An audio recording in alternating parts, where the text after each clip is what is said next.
یک مؤسسه معتبر مالی جهانی به حکومت تاجیکستان توصیه داده است که به یگان تأخیر و فوراً شیوه رشد اقتصادش را تغییر دهد، چون مدل فعلی در آینده به کار نمی آید و ثمره نمی دهد.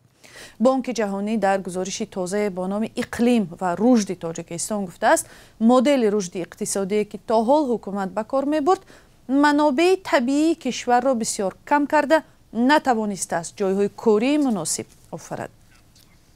همکارم طاهر سفر این گزارش مفصل را مطالعه کرد و در استودیو با ما است. سلام طاهر، لطفاً اول نکات اصلی گزارش را مختصر برای ما و بینندگان شرح می‌دادید.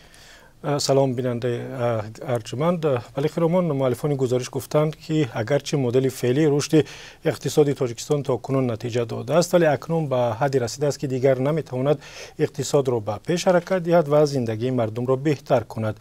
در گزارش آمده است سرعت میانه تولیدات ناخالص ملی از سال 2000 تا سال 2023 7% را تشکیل داد و سطح کمبیزاتی از 30% در سال 2003 به تقریبا 11% در سال 2023 رسیده است. ولی با این همه به گفته بانک جهانی مدل فعلی رشد اقتصادی گوناگون جبهه نیست و نتوانسته است به استثنای استخراج معدن‌های طبیعی به دیگر ساحه‌های اقتصاد سرمایه جلب کند.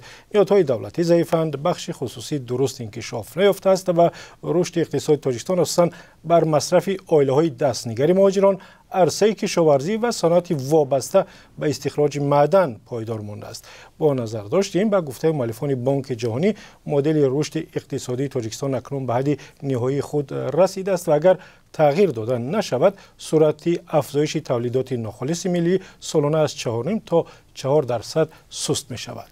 سبب‌های ناکامی مدل حاضر رشد اقتصادی از نظر بانک جهانی چی بوده است؟ واقعا سبب‌ها هم واضح گفته شدند خیرامان، و اینکه مدل فعلی نتوانست برای لشکری عظیم جوانان تاجیک به قدر کافی جای کار آفرد و سبب افزایش مهاجرت کاری شده است که این مسئله جای شرح بیشتر ندارد. افزایش اهالی و ایجاد جایهای کاری کم سبب زیاد شدن نابرابری و بی‌ثباتی اجتماعی در تاجیکستان شده است. آمار جالبی هم آوردند که مثلا فرق بین جایهای کاری موجود و اهالی قابل کار در مدت 22 سال 3 برابر افزوده است. یعنی اگر سال 2000 بیشتر از 1 میلیون جای کار در تاجیکستان نمی رسید، سال 2022 کشور برای اهالی افزایندش به 3 میلیون جای کاری نو احتیاج پیدا کرده است. به این آمار دانشجویان شامل نمی شوند خیرامان که تعدادی آنها هم بسیار زیاد است و همین روند سبب شده است مردم زیادی و یا تقریبا 25% نیروی قابل کار در تاجیکستان برای پیدا کردن رزق و روزی به روسیه رود و البته با دردی سر زیاد هم پول به دست بیارد.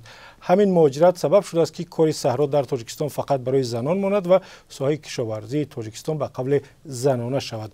در عموم با گفته مؤلفان گزارش بانک جهانی رشد اقتصادی منابع طبیعی را کم کرده است، امکانات رشد در آینده را ضعیف کرده و به سطح زندگی مردم تأثیر منفی گذاشته است. بله، به هر حال توصیه ها به حکومت تاجیکستان چی است؟ یعنی از کدام راه میتواند وضع را تغییر دهد تا اقتصاد و زندگی مردم بهتر شود؟ بانک جهانی میگوید که تاجیکستان در واقع امکانات پیشرفتی زیادتر دارد و حکومت هم عهد داده است که برای تغییر دادن مدل رشد اقتصادی تدبیرهای میاندیشد.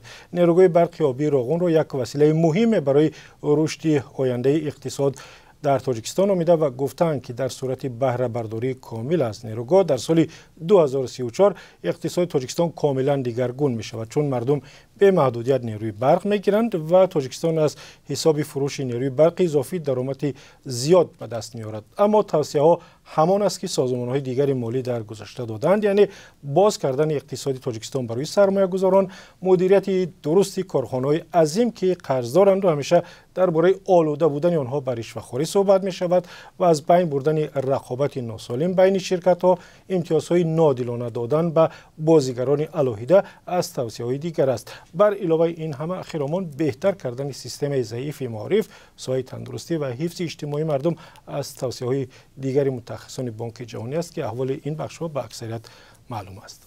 تشکر. طاهر سفر بود با خلاصه های گزارشی نوی بانک جهانی.